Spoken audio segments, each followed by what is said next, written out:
Alhamdulillah nahmaduhu wa nasta'inuhu wa nastaghfiruh wa na'udzu billahi min shururi anfusina wa min sayyiati a'malina.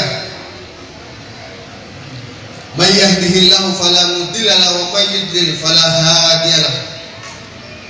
Asyhadu an la ilaha illallah wahdahu la syarika lah wa asyhadu anna Muhammadan abduhu wa rasuluh.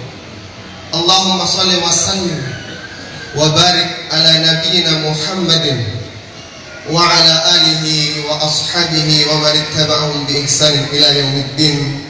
Amma ba'd. Fa ya ibadallah, usikum wa nafsi bi taqwallah wa ta'atihi la'allakum tuflihun.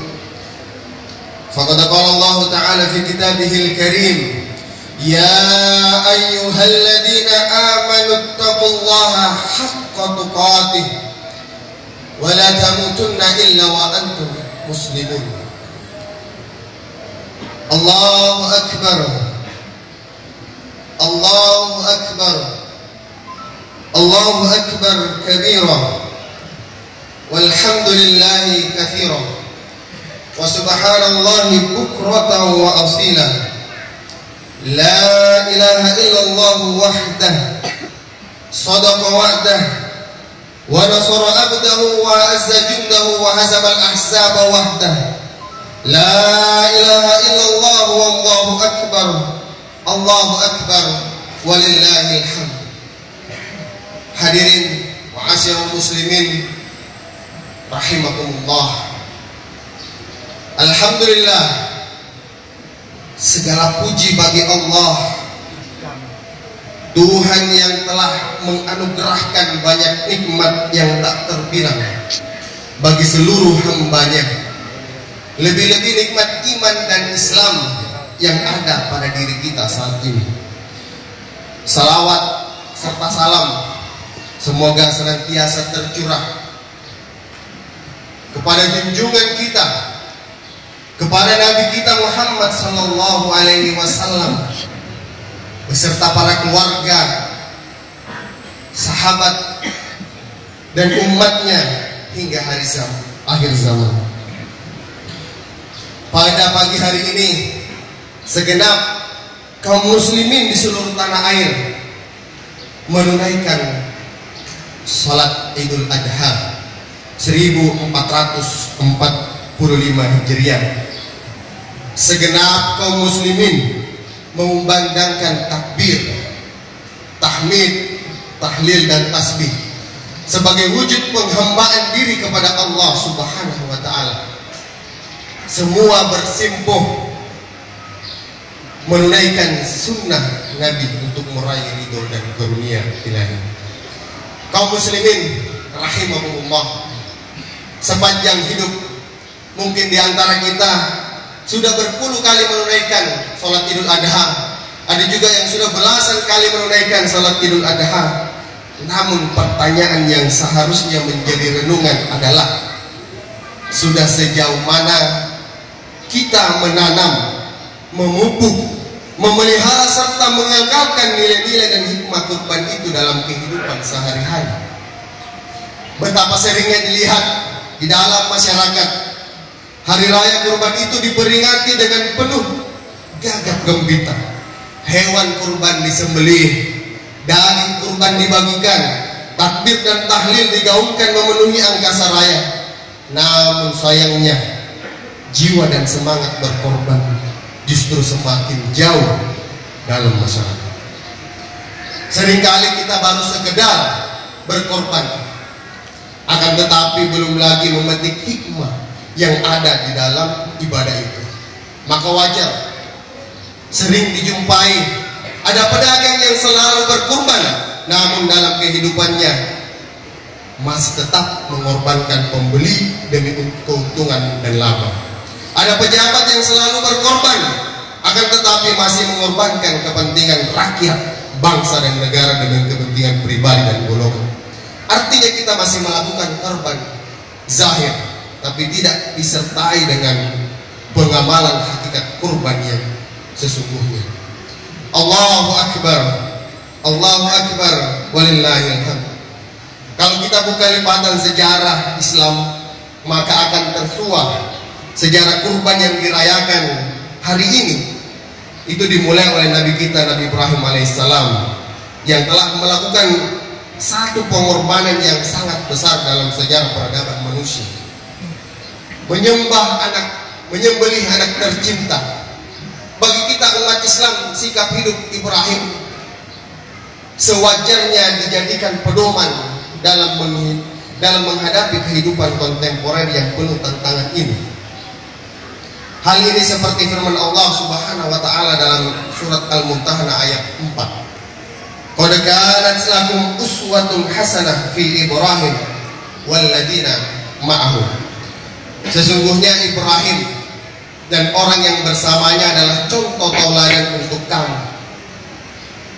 Seperti diketahui, Nabi Ibrahim alaihissalam berpuluh-puluh tahun menanti kehadiran buah hatinya. Beliau sebelum mendapatkan buah hatinya, beliau senantiasa berdoa kepada Allah Subhanahu wa taala, Rabbi habli minas solihin. Ya Tuhanku, berilah aku anak yang soleh. Menurut Ibnu Katsir, doa ini dilantunkan Ibrahim agar Allah Subhanahu wa taala memberikan anak yang soleh dan taat sekaligus patuh, serta teman yang akan menghibur dan menemani dirinya setelah terpisah jauh dari keluarga. Bagi Ibrahim, anak itu bukan sekedar orang yang akan melanjutkan keturunan, bukan orang yang akan mewarisi harta, namun yang terpenting adalah anak itu harus mampu mewarisi iman dan agama kita. Prinsip inilah yang semestinya kita jadikan contoh dalam mendidik anak. Orang tua harus menyadari bahwa anak itu bukan sekedar yang akan mewarisi kebun sawit, kebun getah, perdagangan atau deposito di bank.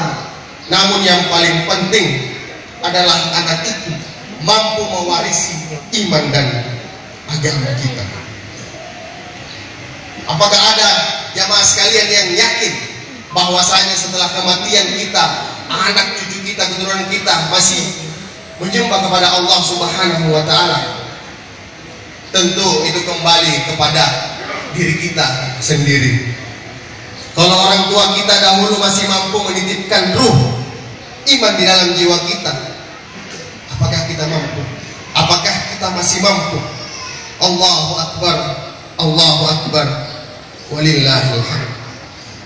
Setelah lama menunggu dengan penuh kesabaran, doa Ibrahim, Rabbi habli minas sholihin, akhirnya dikabulkan oleh Allah Subhanahu wa taala.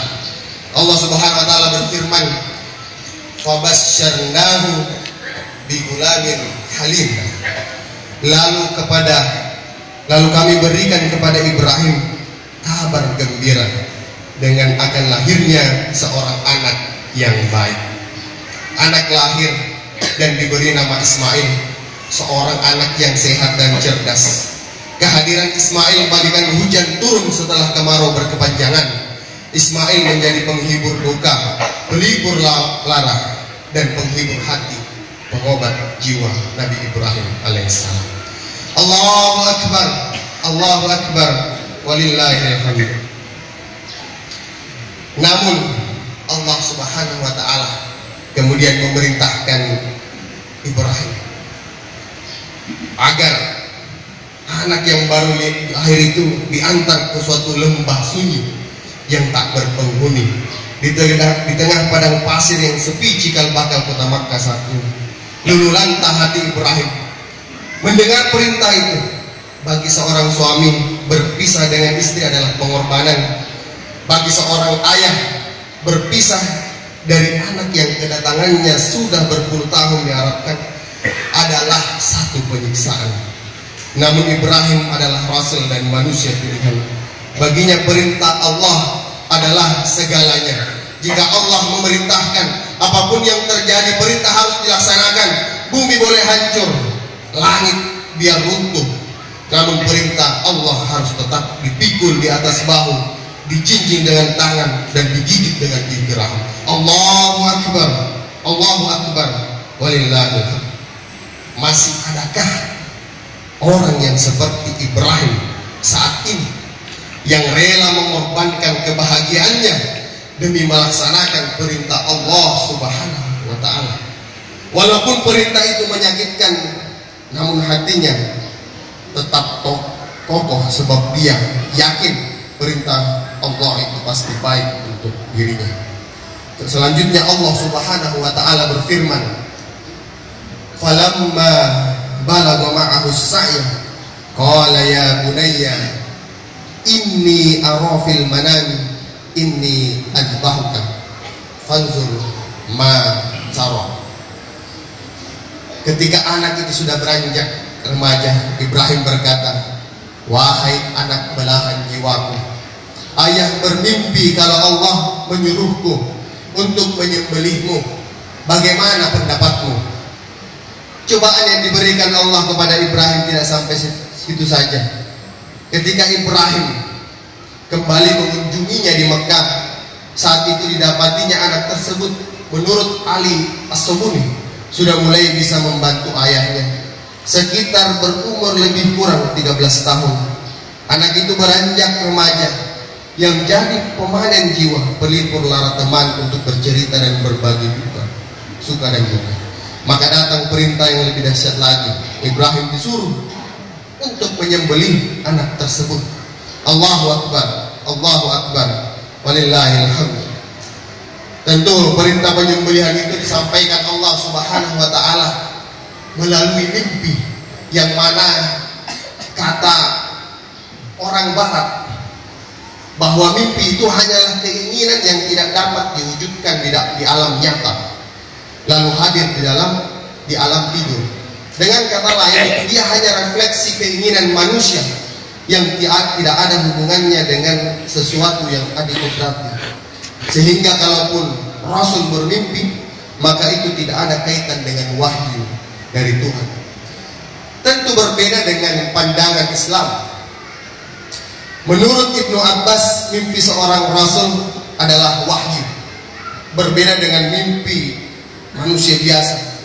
Hal sama diungkapkan oleh Muhammad bin Ka'ab, bahwa wahyu yang turun kepada Rasul kadang dalam keadaan terbangun, tapi kadang juga dalam keadaan tertidur. Sebab para Rasul ketika tertidur hanya matanya yang terlena, namun hatinya tetap terbangun. Allahu Akbar, Allahu Akbar, walillahil hamd. Di mana ada cobaan yang lebih dahsyat dari perintah untuk menyembelih anak kandung sendiri, darah daging sendiri. Sebagai seorang ayah, tentu Ibrahim sangat sedih, sebab anak itu belahan jiwanya. Namun sebagai hamba Allah Subhanahu wa ta'ala, Ibrahim sadar bahwa anak, harta, bahkan jiwanya sendiri itu milik Allah Subhanahu wa ta'ala. Jika Allah menghendaki anak itu dikorbankan, mengapa harus ragu? Mengapa harus bimbang? Ibrahim rela menyembelih anak kandungnya sendiri. Ini sikap pemimpin sejati. Allahu Akbar, Allahu Akbar, walillahil hamd. Ibrahim adalah pemimpin bagi keluarganya, pemimpin bagi umatnya, dan Ibrahim telah menunjukkan kepada kita bahwa hakikat dari kepemimpinan itu adalah amanah, perjuangan, dan pengorbanan. Aspek ini yang sering sekarang sudah dilupakan.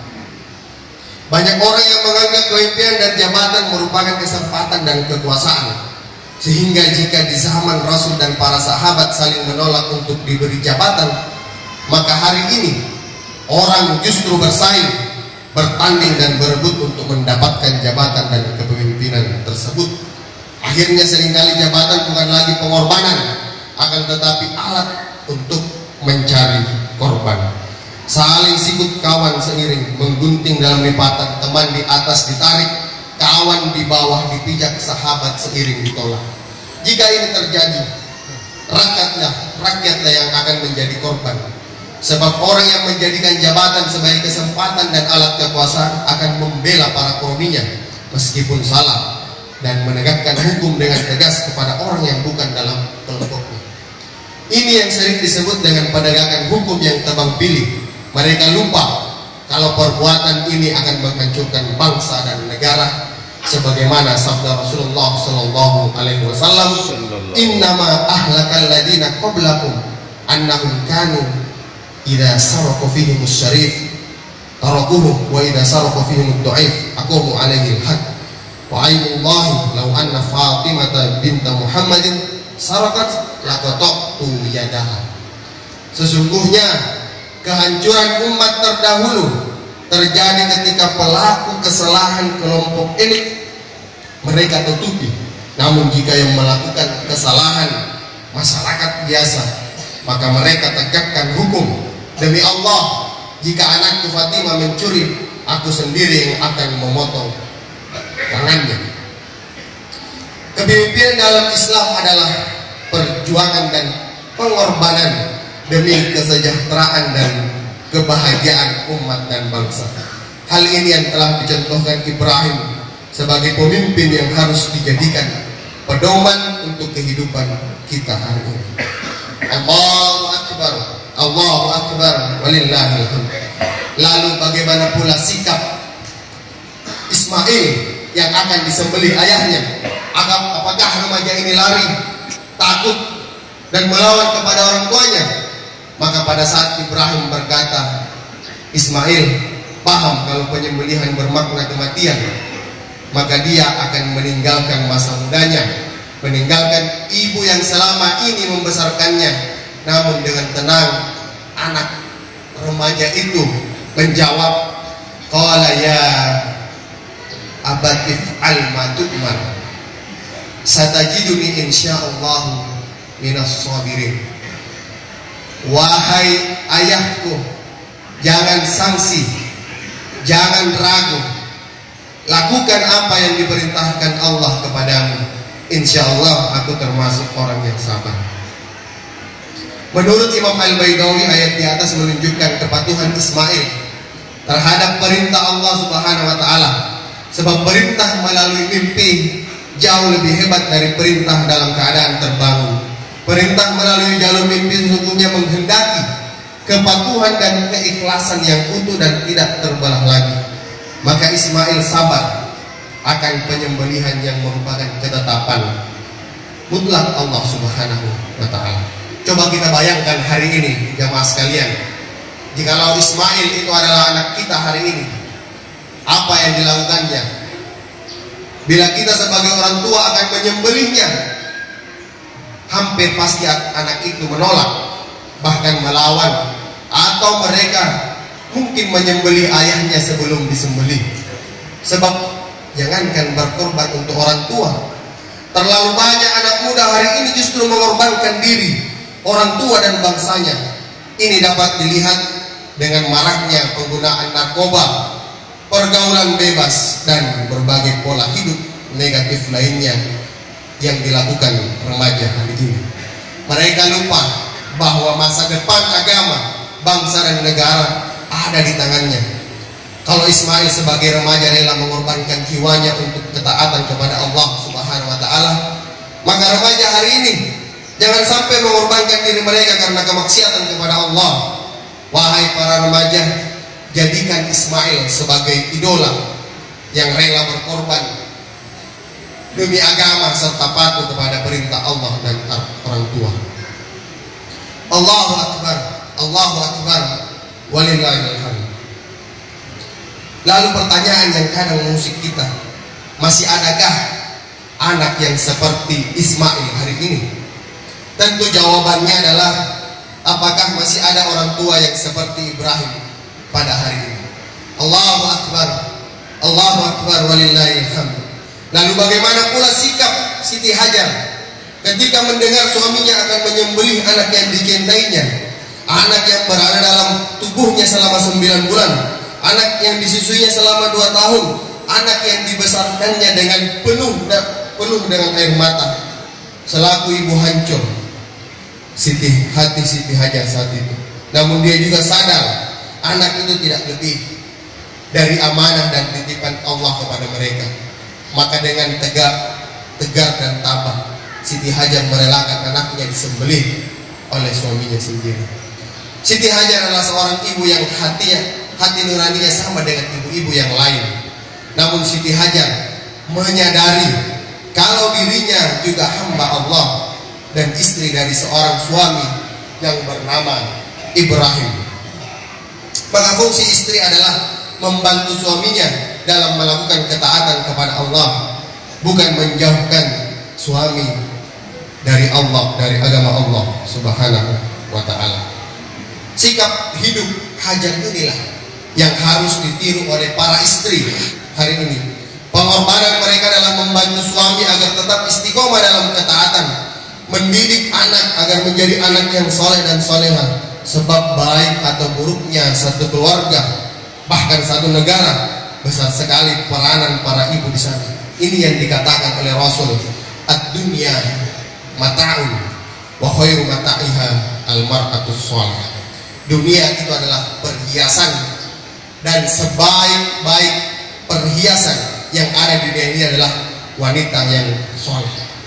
Bahkan ada ungkapan lain yang sangat menjunjung tinggi peranan wanita dalam masyarakat. Al-mar'atu imadul bilad, idza sulahat sulahal balad, wa idza fasadat fasadal balad. Wanita itu adalah tiangnya negara. Rubuh tegaknya suatu negara tergantung pada wanitanya. Jika wanitanya baik, maka baiklah negara. Apabila wanitanya buruk, maka hancurlah negara. Maka pada hakikatnya amanah dan pengorbanan ibu-ibu itu tidak ringan, sebab di tangan ibu-ibulah masa depan negara ini. Allahu Akbar, Allahu Akbar, walillahil hamd. Apabila Ibrahim alaihissalam rela menyembelih anaknya karena Allah, Siti Hajar rela mengorbankan anaknya yang dilahirkan dan dibesarkannya karena mengikuti perintah Allah, sementara Ismail rela menjadi korban juga untuk melakukan perintah Allah. Maka sudah saatnya kita bertanya, apa yang sudah kita lakukan dan korbankan pada saat ini untuk menegakkan kalimat Allah. Hadirin yang dimuliakan oleh Allah Subhanahu wa ta'ala, tentu pengorbanan kita hari ini sudah banyak. Salah satunya kita duduk di sini mendengarkan khutbah Idul Adha adalah suatu pengorbanan untuk menegakkan sunnah Rasulullah SAW, yang bahkan di luar sana sudah gatal telinganya, sudah gatal kakinya, ingin berdiri dan pergi makan kambing atau makan sapi. Tetapi kita saat ini berkorban untuk menegakkan sunnah Rasulullah SAW, mencontohkan kepada anak-anak kita bahwasanya habis sholat Idul Adha ada khutbah Idul Adha yang mana harus disunnahkan kita mendengarnya. Karena kalau orang tuanya pergi, maka tentu anaknya juga pergi. Dan itu adalah contoh yang tidak baik untuk anak kita di masa yang akan datang. Tentu banyak sekali hikmah dari kurban, ibadah kurban yang akan kita lakukan.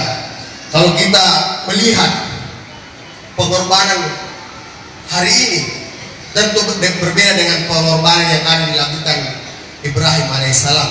Kita cukup mengorbankan satu kambing untuk satu orang, satu sapi atau satu kerbau untuk 7 orang. Dan itu ketika kita menghitungnya itu sangatlah murah. Ketika kita menabung 6.000 rupiah per hari, mungkin sudah jadi 1 ekor sapi dikali 7. Namun ketika kita melihat realitas kehidupan kita saat ini, kita rela berkorban untuk wifi kita rela berkorban untuk HP kita rela berkorban untuk sebatang rokok kita yang harganya mungkin lebih dari 6.000, yang harganya mungkin ketika kita menghitung-hitungnya sampai 1 tahun bisa kita berkorban untuk itu. Namun sungguh tragis hari ini, kadang orang lebih rela berusaha sekuat tenaga agar dapat kupon daging korban daripada berusaha sekuat tenaga untuk menjadi peserta kurban. Hadirin yang dimuliakan oleh Allah Subhanahu wa ta'ala, akhirnya mari kita hidupkan kembali nilai-nilai dan hikmah korban dalam kehidupan sehari-hari. Apapun profesi dan posisi kita, orang tua harus berkorban dengan mendidik anak-anak agar menjadi generasi yang soleh dan solehah. Para pemuda harus berkorban dengan menjauhkan diri dari semua perbuatan dan aktivitas yang dapat merusak jiwa, raga, dan masa depan. Para pedagang harus berkorban dengan bersikap jujur dalam perniagaannya. Pemimpin juga harus berkorban dengan mendahulukan kepentingan rakyat dan masyarakat dari kepentingan pribadi dan golongan.